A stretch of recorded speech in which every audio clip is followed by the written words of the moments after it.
So we really want to stress the importance of contacting your local sales rep. So part of our job is basically to answer the call, number one. Okay, when you guys make a call and you have any questions, we want to be able to give you the answers.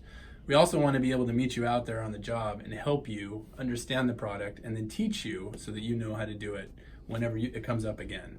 But it's really important to reach out to salespeople because you're going to learn about promotions, you're going to learn about new products, you're going to learn about how to fix stuff, you're going to make your business better because you're going to grow.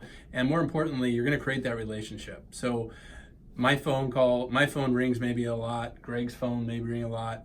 And when certain people are calling, if we already know who you are, we're going to pick up that phone first because we understand that we've already created that relationship. We're always going to call everybody back, but if there's particular people we already have that relationship with, we have kind of an understanding that they're on a job and they really need help right away. So we're going to do our best to get back to them as soon as possible. And it's really important to reach out to your representative. Absolutely.